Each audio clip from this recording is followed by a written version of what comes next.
there, it's Mitzi. Welcome to my channel. Today I wanted to share a reading update, and it is definitely a Jane Austen July for me. At the beginning of the month, I set out to make this a true Jane Austen July, and so far that's what it's been. I started with the group read, which was Pride and Prejudice, and you can never get enough of that. And then I have read The Prayers of Jane Austen. I've also been reading some William Wordsworth for a contemporary of Jane Austen. It's just been really great. So last week I finished The Other Bennett Sister by Janice Hadlow, and I loved this. This is a spinoff from Pride and Prejudice. It's about Mary Bennett, the middle sister in Pride and Prejudice. And of course in that, if you've read that book, you know that there's just a little bit of Mary in there. We don't get her full story. So Janice Hadlow begins in Pride and Prejudice at the beginning of the story, and then she takes us from there to create a story for Mary, and I loved it. I was super impressed with this, which is saying a lot because I don't usually like retellings. I always find fault with them because, you know, they're just not as good as the original, of course. But this one, you can tell that Janice Hadlow did her homework. You can tell that she loves Jane Austen, and you can tell that this was a passion project for her because I gave it 5 stars. It's one of these books you want to hug because you love it so much. And this will definitely be a reread because again, I really enjoyed it.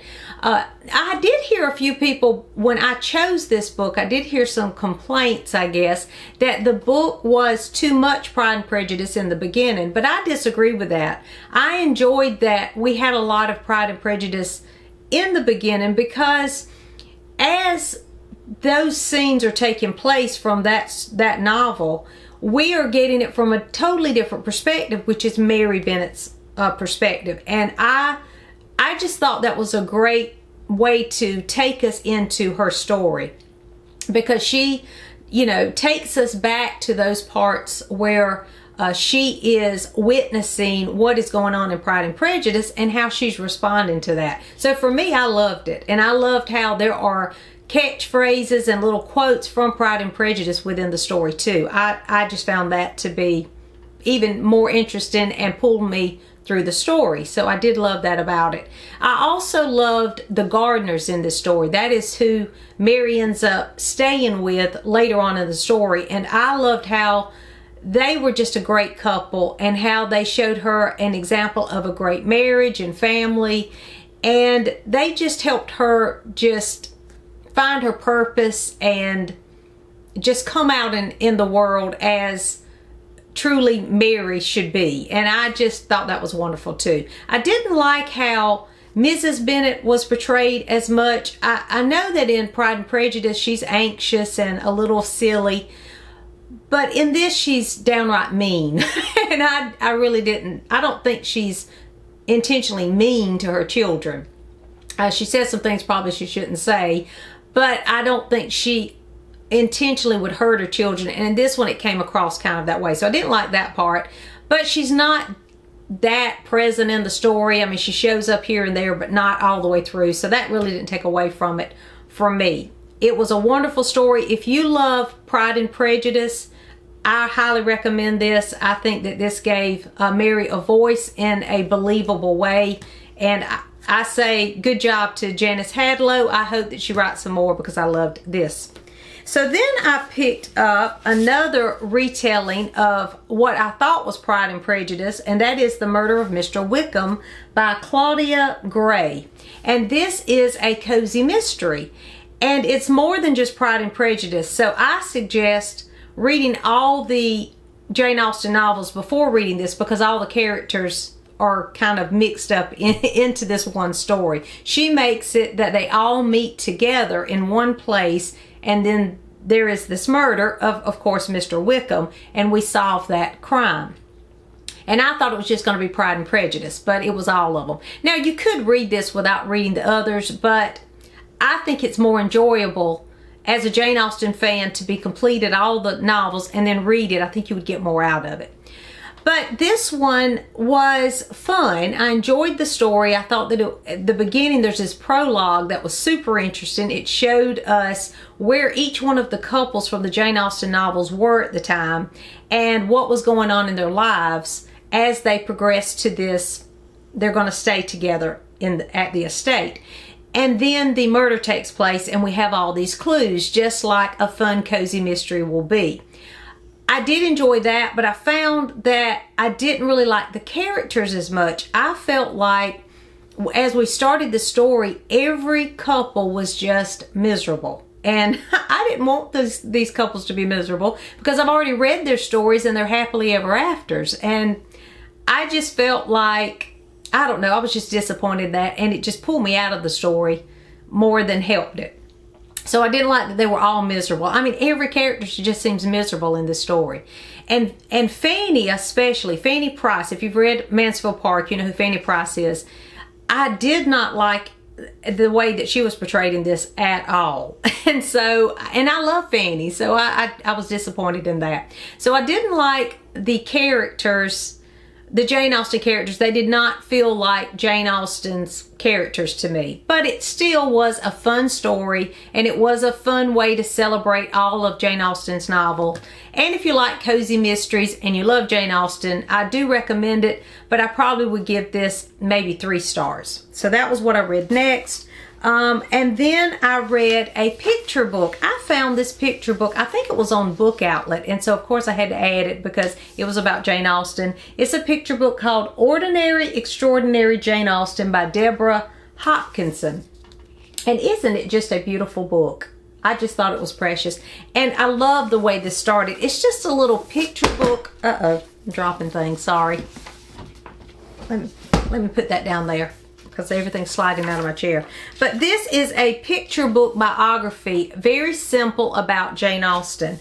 And it starts, and of course you'll recognize this, "It is a truth universally acknowledged that Jane Austen is one of our greatest writers." And I just love the way that started. And this precious illustration. The illustrations in this were just wonderful. I especially loved, there's one, let's see if I can find it, where she's reaching as a little Jane, as she's reaching for a book, and I just thought that was precious too. So this was just a delight to read. I thought it was wonderful. And if you have a young reader who is one that you hope will fall in love with Jane Austen, this might be a good one to add to their collection or your own, because I loved it myself as an adult. I also picked up from Book Outlet, and it came late. I just received this last week, but it was Jane Austen at Home by Lucy Worsley, and this is a biography that I've heard a lot about, so I do want to start this one. Of course, I won't finish this because I only have 1 week left of July, but I do want to start this one and just make my way through this one because I've heard great things about it.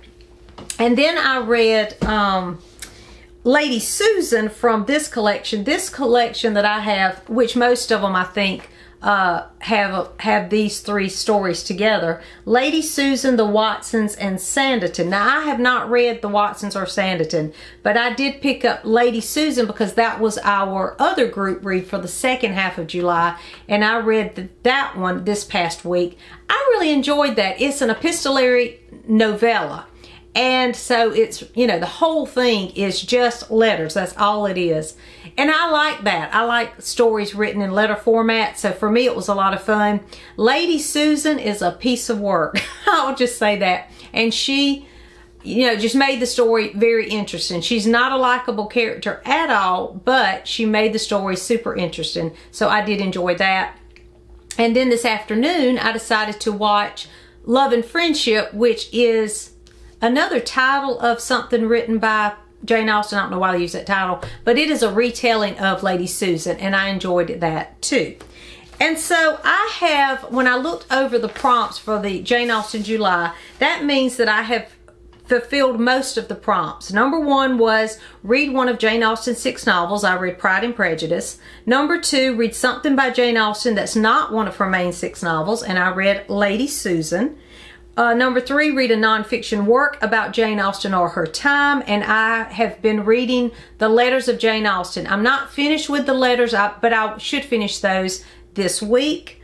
Number 4 was read a retelling of a Jane Austen book or work of historical fiction set in Jane Austen's time, and I read The Other Bennett Sister, The Murder of Mr Wickham, and I also have another one that I'm going to try to get to this week too. And then number 5, read a book by a contemporary of Jane Austen. And as I said earlier, I'm reading through some Wordsworth poetry, and I should finish that. I don't think I have but 4 or 5 poems left in that collection. And then 6 was a direct screen adaptation of a Jane Austen book. And 7 is watch a modern screen adaptation or retelling of a Jane Austen book. Now, I did watch Love and Friendship today, but I'm not counting that. I am going to try to watch one of the BBC versions, I think, because those are my favorite, of one of the adaptations. And then I still need to find something contemporary, but I'm sure I can pick something up and enjoy that this week. So I do feel like I will fulfill all the prompts for the Jane Austen July, which I normally don't do for readathons. I usually do a couple of things, but again, I wanted to really dive into Jane Austen July. So I have enjoyed that a lot. So that's what I've been reading this week. Oh, and the other thing was the summer book bingo. I noticed that on my summer book bingo card, I have actually 2 different ways. I have actually made bingo in 2 different directions, and I didn't realize that. So I only have 1, 2, 3, 4, 5, 6, 7 more spots on the bingo card, and I will have a blackout. So I'm excited about that, and I think through this next week and the month of August, I am surely going to be able to fulfill all the prompts on the summer book bingo card as well. So I have been having some great reading experiences lately. I've been enjoying what I've been reading. So what have you been reading this week? Let me know that in the comments. Thanks for watching, and I'll see you soon.